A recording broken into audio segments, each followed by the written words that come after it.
Hey, what's going on, guys? It's me, Mike, and I'm gonna make this cool quick video on how to make this cool heart. Now, if you checked out my last video on how to create this Valentine's Day wallpaper, and with this heart kind of dynamics and everything like that, you guys can use the same effect that I showed in the last video, but with a little added technique without the heart text and everything like that. You can add text if you want into this heart, but I'm just going to show you guys how to make this illusion that the arrow is actually going through the heart, and it's going to include some quick masking skills and just basic designing and coloring in Photoshop. So I'm going to show you guys how to make this basic heart, and with an addition to quick mask effects. Alright, so go to File, New, and the wallpaper size I like to use is 1440 by 900. You can use something similar, or follow along with me and put 1440 by 900. Alright, so I'm going to invert this background to black, so Control I, and I'm going to select my shape tool. Now bring out a heart. Select your heart, your heart shape, and press Shift as you're drawing it out. Hold Shift to bring it out to make a perfect looking heart. Alright, so here's my heart, and I made this a little big. I'm not sure if I should do that right now, but it seems pretty good right now, so I'm gonna go ahead and give it a layer style. Double click on that heart shape layer, and we're gonna give it a gradient overlay. So select gradient overlay, and we're gonna select this red gradient.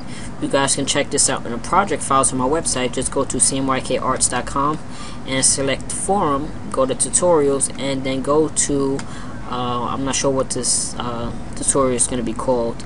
It's most likely going to be Valentine's Day quick masking tutorial, like that.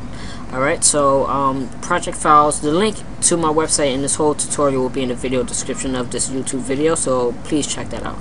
Alright, so anyway, select that red gradient I included in the project files, and what you want to do is give it a white stroke. So go to stroke and click on that little color icon, and we're going to give it a white stroke, and we can leave the color stroke at 3. Make sure you want to put it inside for the position, to kind of give it like this boulder effect kind of thing. I don't know, it's pretty cool.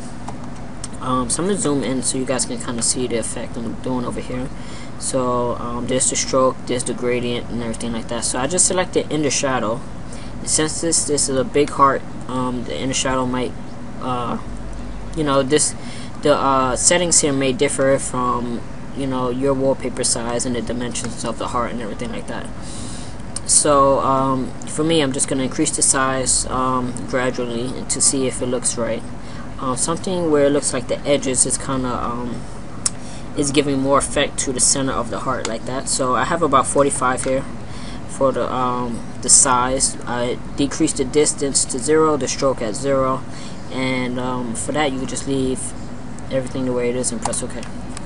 So you should get something that looks just like this. So next what we're going to do is select our shape layer and select that line tool. You want to make sure your line tool is at least 2 to 4 inches, pixels, excuse me. So I'll say 4 just to draw it out. Yeah, 4 looks pretty cool. So 4 pixels. You want to make this line. You want to hold Shift and bring out a nice about an inch line, like that, about an inch. And you want to make sure the line is black. So select your icon to make it black, like that.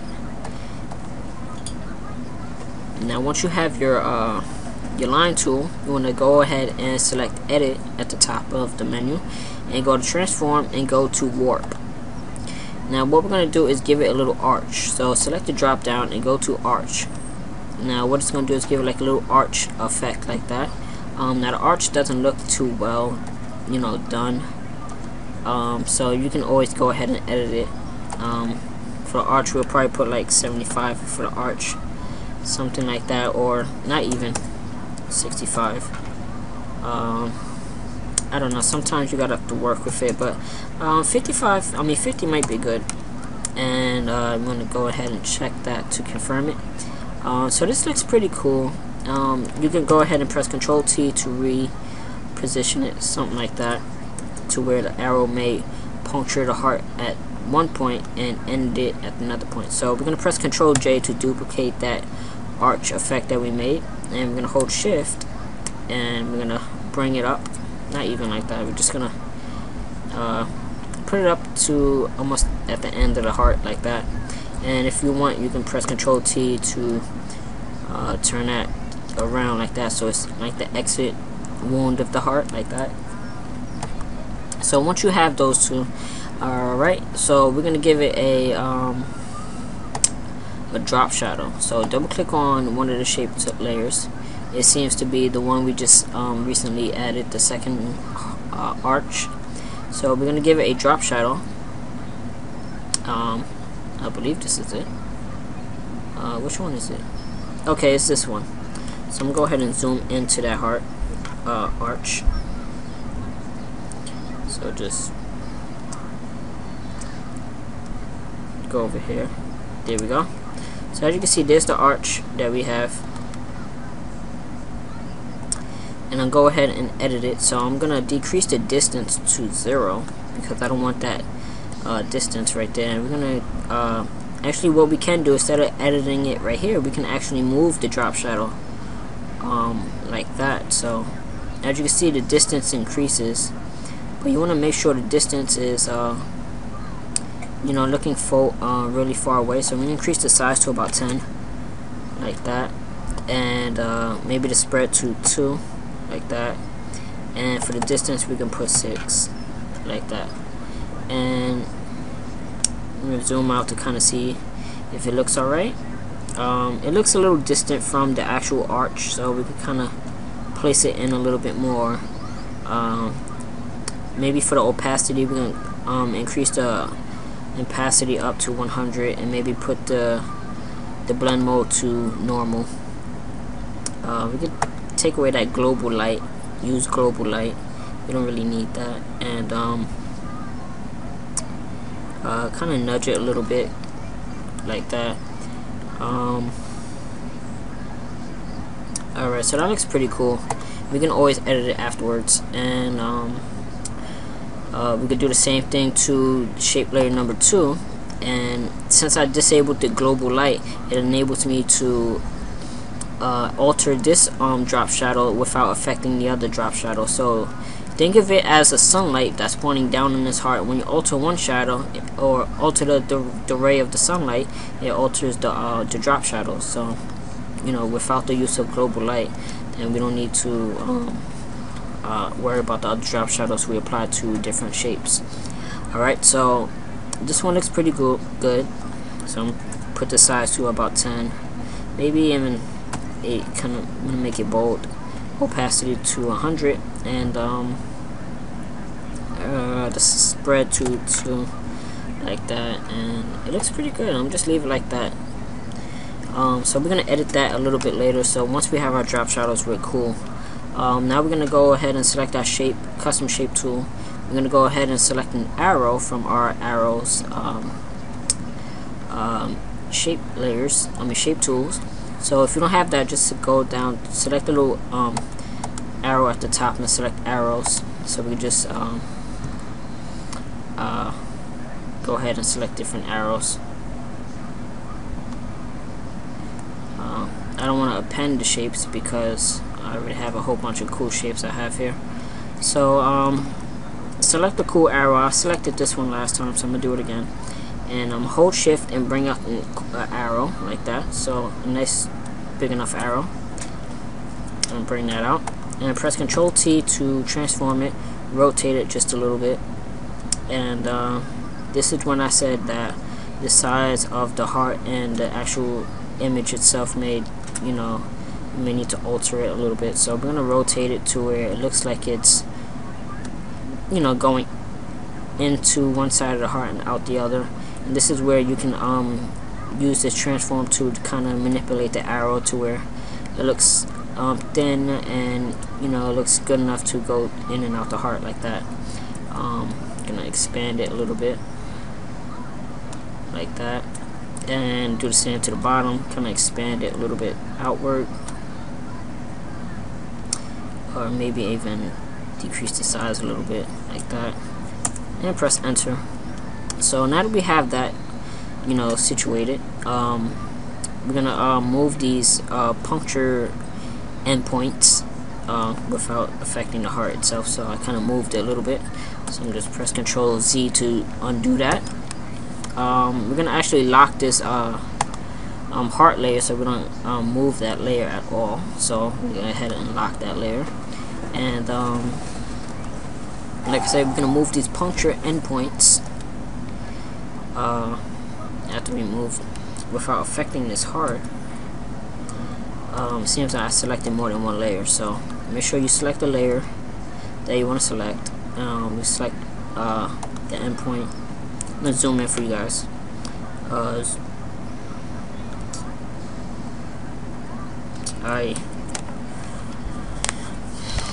Alright, so make sure you select.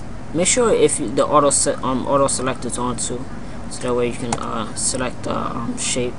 I'm trying to select the shape, but my computer is acting up a little bit right now, so I'm move this shape. In fact, I'm gonna lock all the other layers, so I can work, or at least lock the arrow, so that way I can move the endpoint like that, and move the other endpoint like that. And what I'm going to do now is give my arrow a custom shape layer. So I'm going to unlock it, double click on it.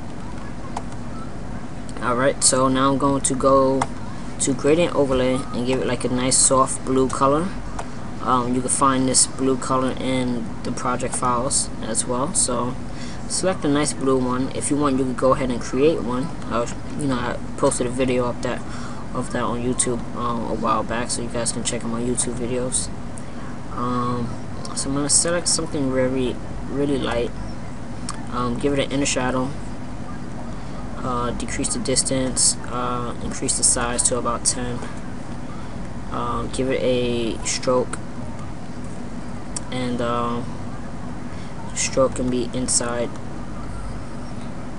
like that, and decrease the stroke to maybe 1 or 2 like that, and maybe 2. And press OK.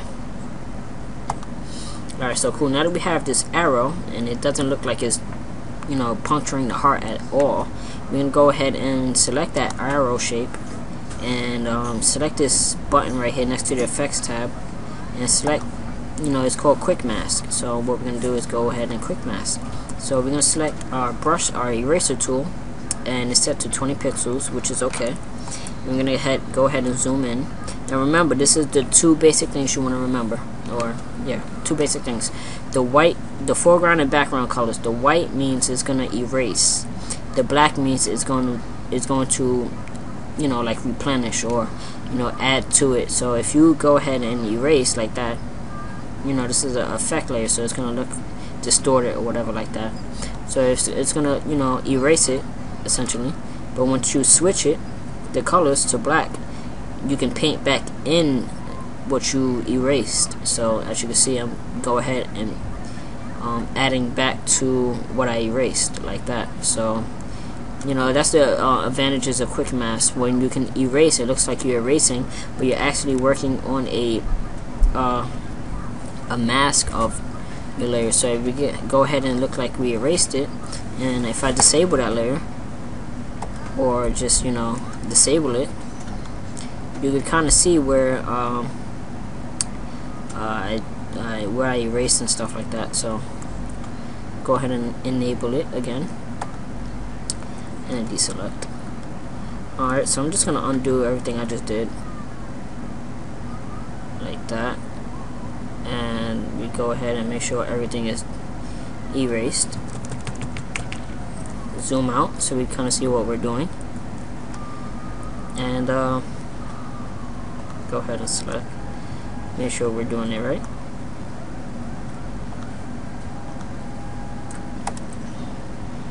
Oops.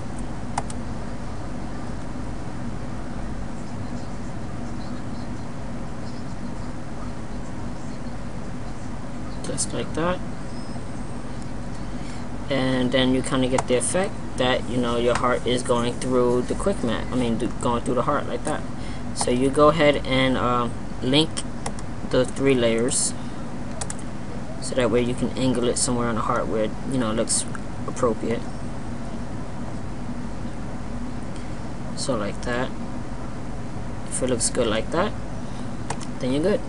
So I hope this was a informative video for you guys, and please check out my website at cmykarts.com for all Photoshop tutorials, how-tos, and cool reviews on different Android apps and stuff like that. Alright.